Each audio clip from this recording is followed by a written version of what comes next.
Small talk, big talk. What do I mean by small talk and big talk? Well, small talk is what we say in English when we're talking to people about things that don't really matter very much. Maybe it's the weather, maybe it's what you're having for dinner, could be about things your family is doing or what shows you've watched, things that are just part of your everyday life, but not of great consequence in the way of the world. By big talk, I mean things that are really important. Like when I was practicing as a medical doctor, diagnosing what patients had, making reports, finding out under the microscope if something was cancer or not, and writing that up for the clinical doctor to know how to treat the patient. Talking about problems, patients, and science in the doctor's dining room. This was big talk. There's another kind of big talk. That's talking about what will happen to us after we die. And to some degree, theology, philosophy, apologetics, all those things that have to do with life and death issues in the spiritual realm. So think about your life, because what are you good at, small talk or big talk? What do you do most of the day? Small talk, big talk. Do you say, oh, I'm going to put this in the laundry, or so-and-so won a sports game? Those would be small issues that you would talk about. What about big issues? What if it's about someone's car that crashed and needs to be repaired? Or is there insurance for a house that burnt down? These are big issues. And you might, if you're a busy person working a job, think, yeah, I'm most comfortable talking about big issues with big talk. I don't have much time for small talk, and I'm not accustomed to it. In fact, I was a lot like that myself as a medical doctor, because we had to be efficient, focus, concentrate, think about the patient and the information that's needed to make them well. So trying to turn that into small talk and talk with other mothers about what diapers do you like best, that could be hard for me. And then when I started doing more and more ministry, I realized, oh, I need to improve my small talk. I can't just talk about medical conditions and deep theology with people. No, I need to get to know them, ask little questions about their family, and talk about the day, what food you like, things like that that are little. What about you? What if you're someone who has a life that revolves around small talk? Maybe you work in a daycare and you're thinking about what the children are doing and saying, and you are concerned with what diapers are best.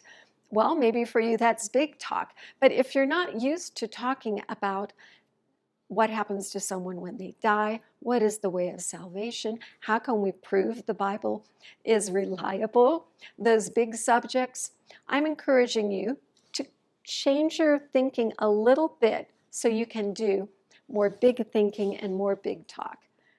So folks, I have this hope that this haven't confused you much, and I'm hoping that you can look at your life and realize, do I need to get some more small talk, or do I need to bring in more big talk and big issues?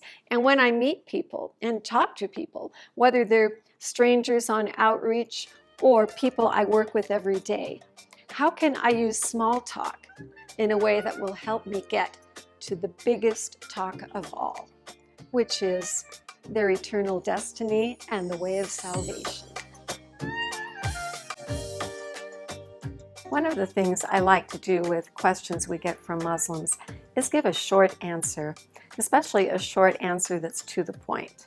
Professional debaters have a long time, maybe 20 minutes, for their opening statement, where they can make all kinds of logical points in what's called an argument. But me, and probably most Christians out there, don't have that much time. So I want to talk to you about some short answers that you can use for big questions. Here's something to think about. You see this little box is a white box. But if we turn it around, it has a very interesting picture on it. It's a beautiful picture of a Persian prince on horseback. Well, what about taking some of the questions and accusations we get as Christians from Muslims and turning them around to give a short and sweet answer? I'm encouraging Christians to do that, and I'm also encouraging Muslims to look at their questions from a different point of view.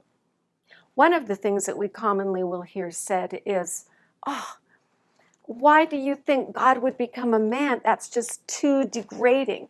Are you saying God would go to the bathroom? He would have dirty feet? All these terrible things?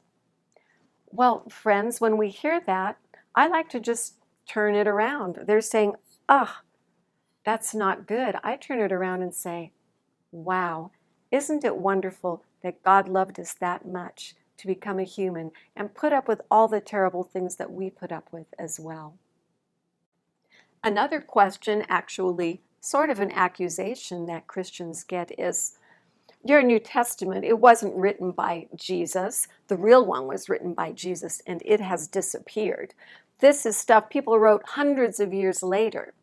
Sometimes other non-Christians besides Muslims say a similar thing. But do you know, when they say the Bible wasn't around with the first Christians, what do? Remember our little box? I turn it around and I find the princely meaning inside that. What we can say is, yes, you're right. The early church did not have the New Testament, but the prophecies in the Old Testament were so strong that the new church began simply pointing to the Word of God in the Old Testament and the prophecies. It wasn't really necessary until later, when the disciples were getting older and dying, or when they needed to spread the gospel message beyond the local area of Jerusalem, that they needed those things written. So friends, that's a way to turn an accusation like, "This is not authentic enough," into something positive. I also like to use other object lessons whenever I can. And I have found that there are some very helpful ones that you might consider using yourself. How could we possibly use an empty glass to help Muslims understand an important gospel truth? Well, friends, often when I'm out eating or having a soft drink with Muslims, there is a glass on the table, and usually it's partly full. It may even be empty. But when they are saying to me, "God couldn't become a man. That's not possible. He couldn't be in a human body. If he was in a human body, then where was God when that happened?" Friends, if you're a Christian, I encourage you to pick up a cup. If you're a Muslim, I encourage you to think about it.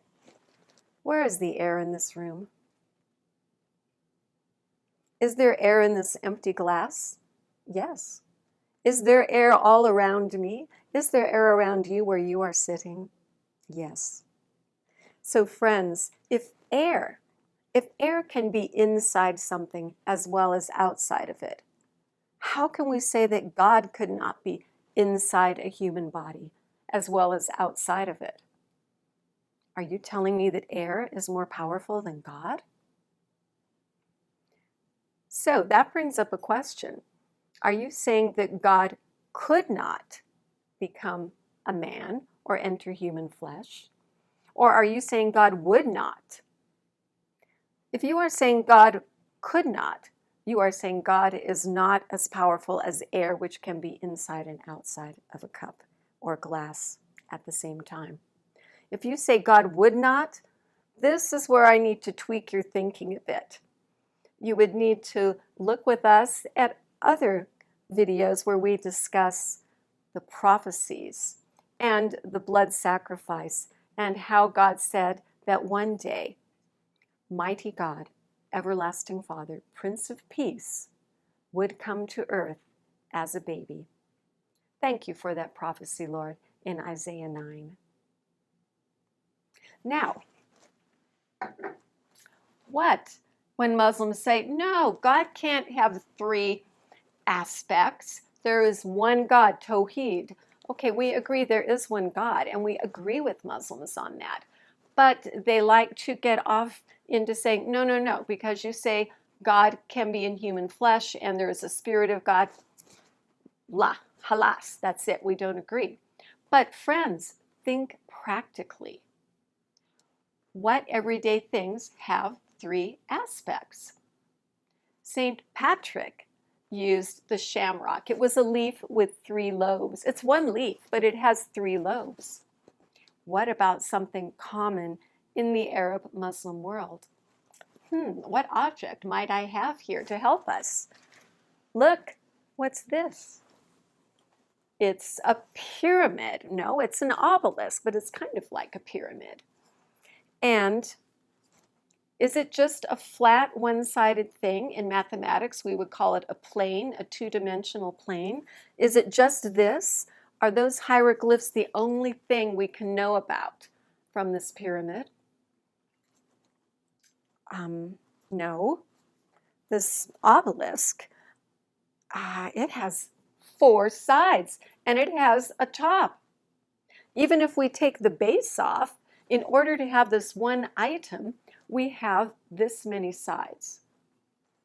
We could say 4, and we could say, oh, maybe another 4 here on the top and 1 on the bottom. That's like 9 sides to a simple thing that might be around your house or might even be in your country.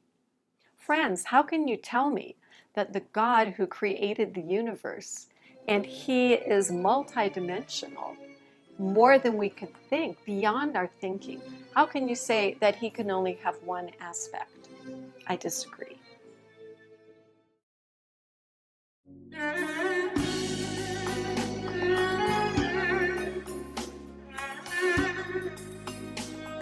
Okay, yeah, repetition tolerance. It's such an important issue, and it comes up in a number of ways, but there are kind of two that stick out to me.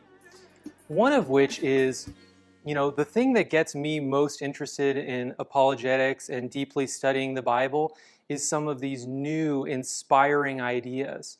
When I think about what sort of inspires me, it's some of these arguments, new arguments from philosophy, things that I hadn't heard before.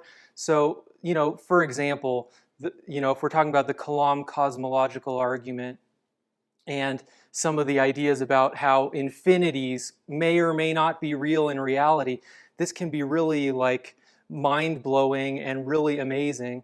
Or if we're looking at the design in the universe, and we're talking about the cell or something about transcription or something like that. When I encountered these ideas for the first time, they were explained by someone who was articulate and was able to put these high-level ideas on the bottom shelf so that everyone can hear them, understand them, and really resonate with them.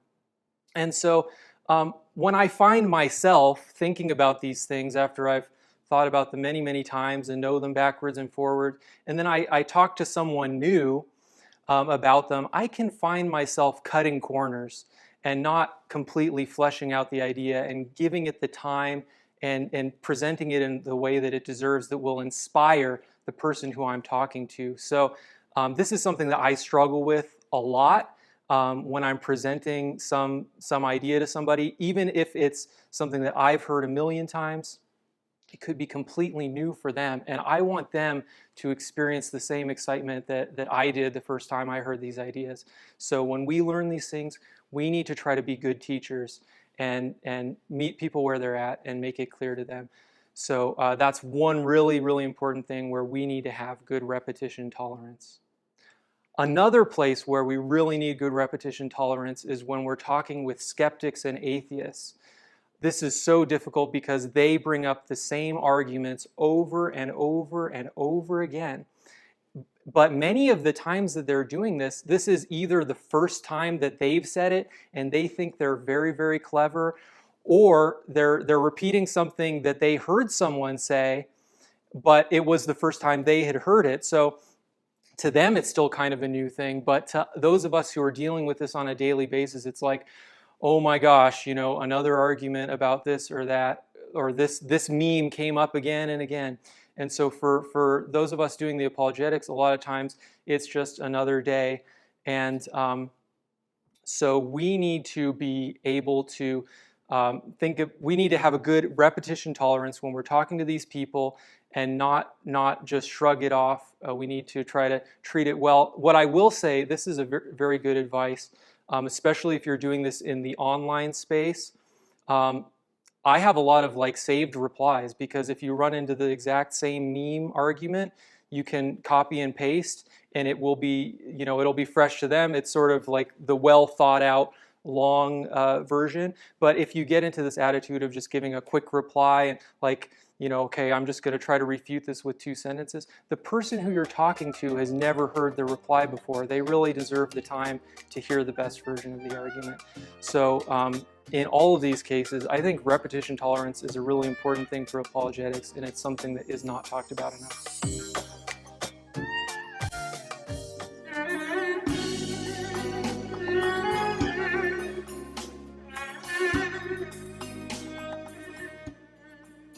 When we are out on the streets or online or wherever we are talking to people, we get a lot of negative responses. It's not everybody saying, hallelujah, I want to be saved. In fact, it's more often the opposite. So I want to ask you, Luke, how do you handle negative responses, either rejection of your message or rejection of you personally? Yeah, well, first of all, that is such a good point, that negative responses are common. And in fact, we should expect that. It's much more common for people to say no to something than to say yes and amen. So no matter what it is that we're talking about, we should be open to the fact that there are going to be a lot of people in the world who disagree with us.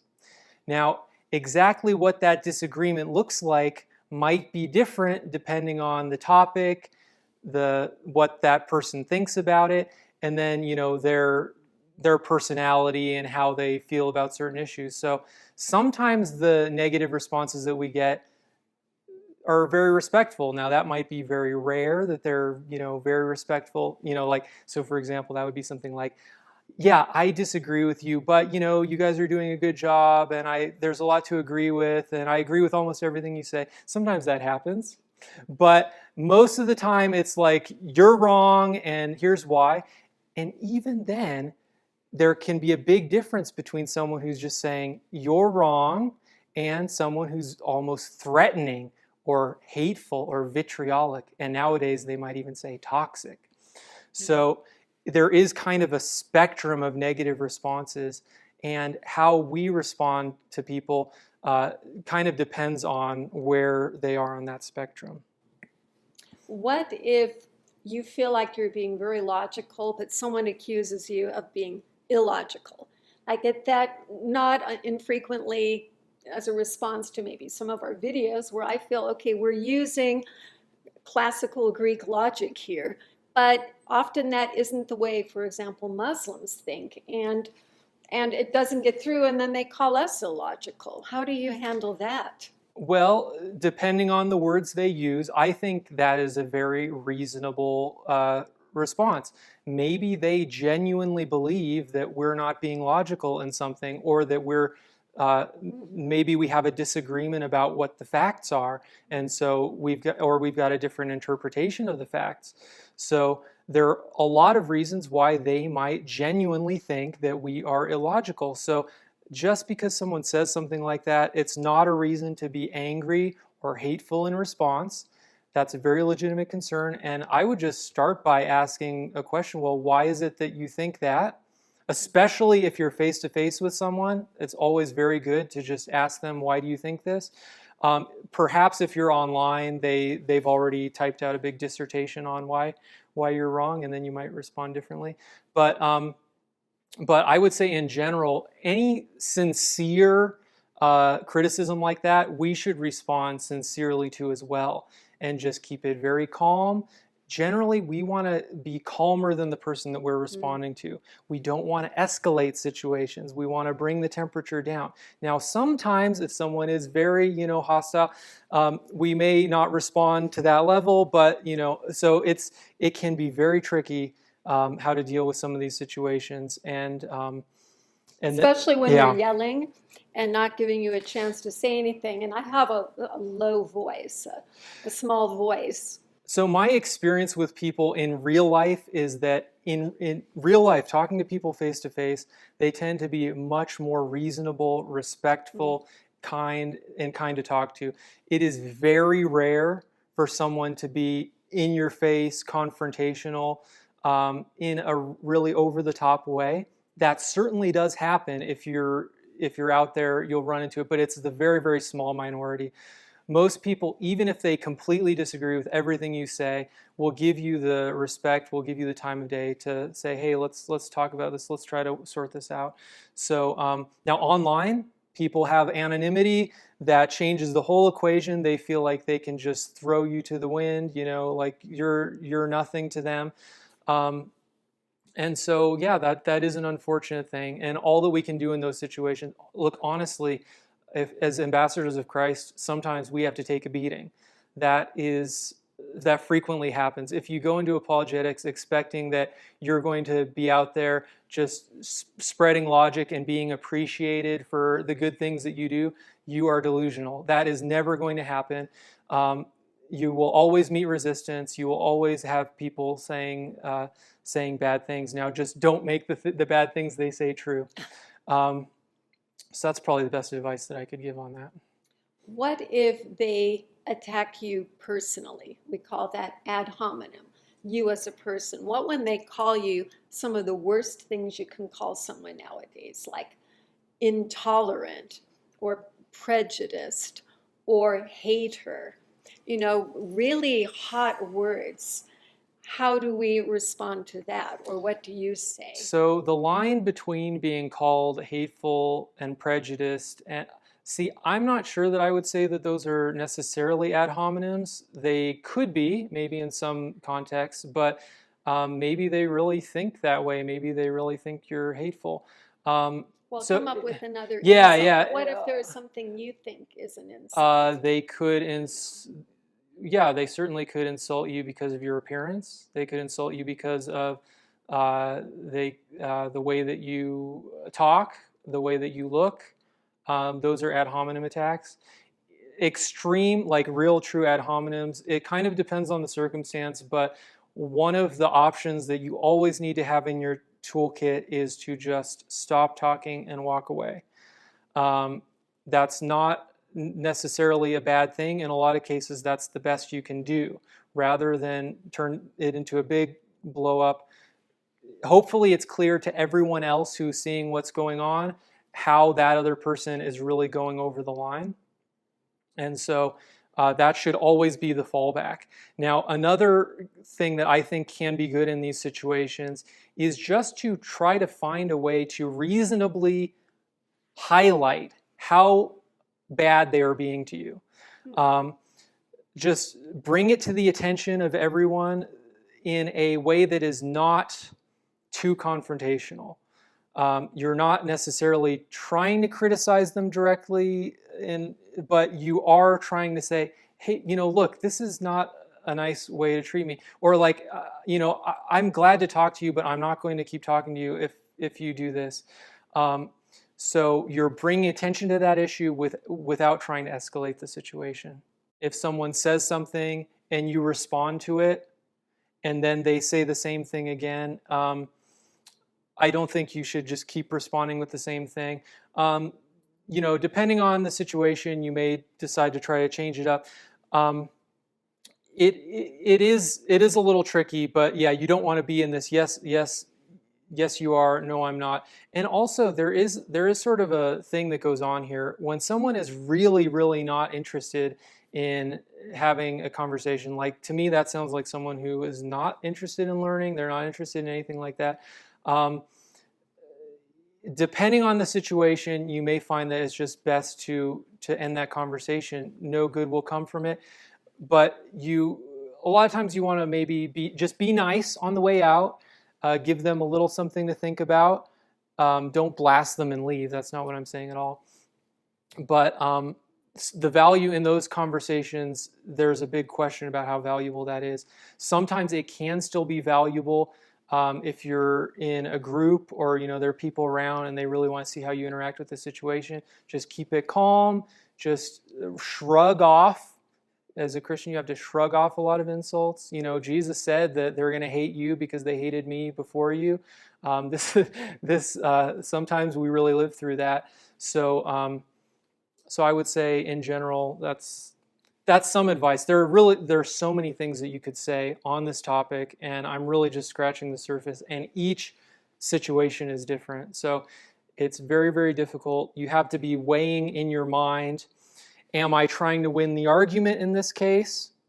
Am I trying to show this person love? What level is this person on? Do they just need to see a Christian who's not going to yell at them?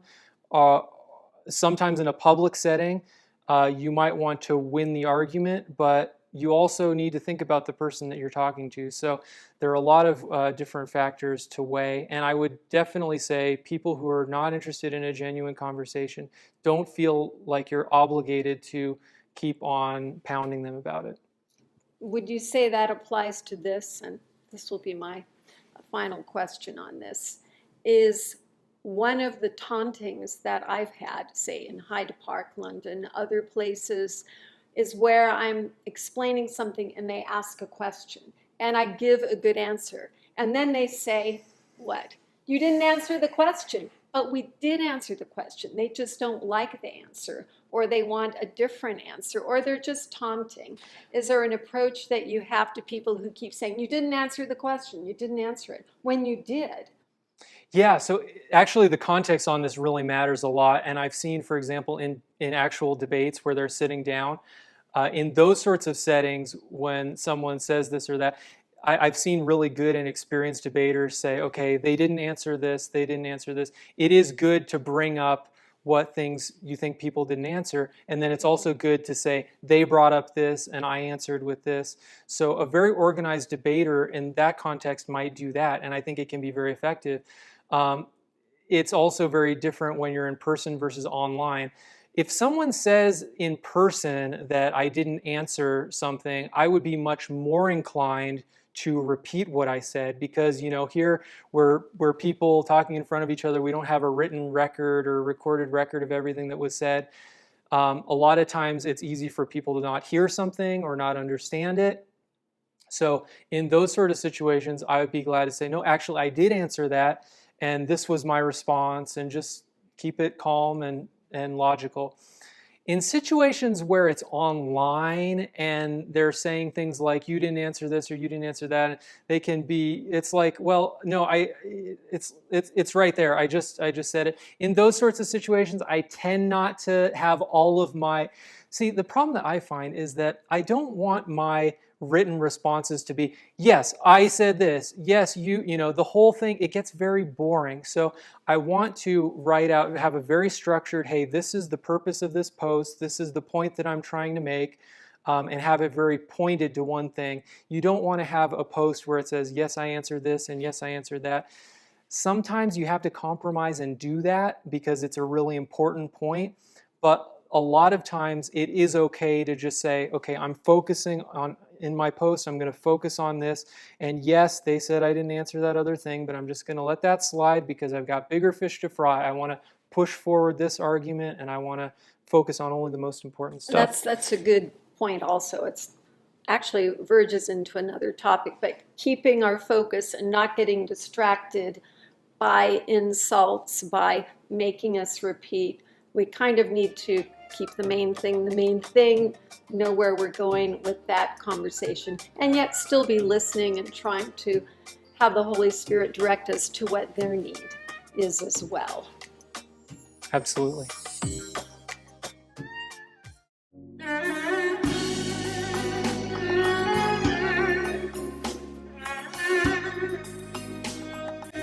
We talk about getting criticism from unbelievers, atheists, Muslims, Hindus, Sikhs, whatever.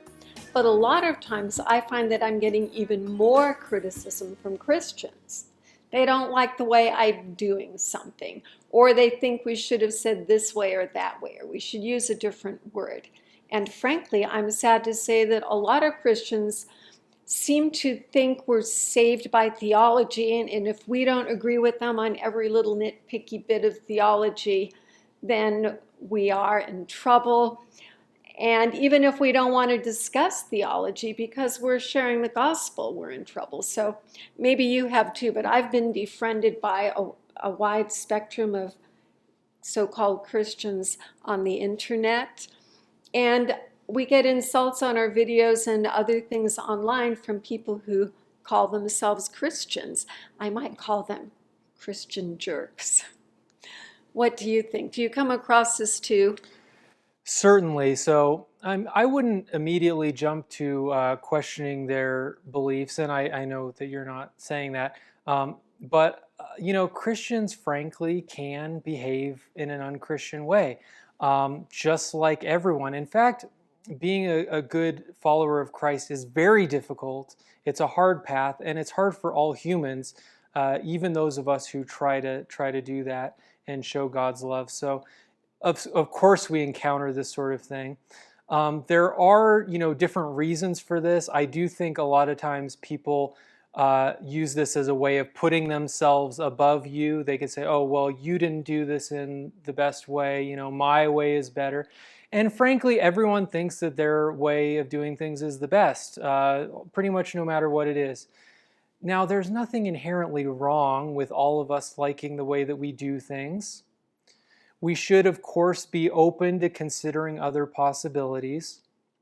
But yeah, some people can take it too far and be very mean in their criticisms. And so, yeah, I've definitely noticed this. And yeah, there's a lot to talk about with this one. Well, for example, I'm happy to say that on our board of directors with the ministry I work with, we have a spectrum from Calvinist to charismatic and pretty much everything in between. And we're not requiring that you share every little item of theology with us. No, we believe in the gospel, and that's what we're sharing, and finding ways to share it.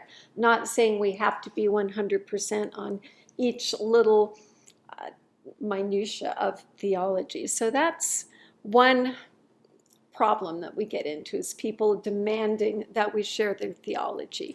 But yeah, I do have something to say about that. So that is kind of an extreme example of Christians being very inhospitable. I think first of all, most of the time, if you're like, if you post a YouTube video, if you post a comment, you will often have Christians criticizing the way you did something. Maybe if they're doing a better job, they'll be doing it in private, sending you a message, but they may just say it to the whole world, you're not a good Christian, you're not doing this the right way.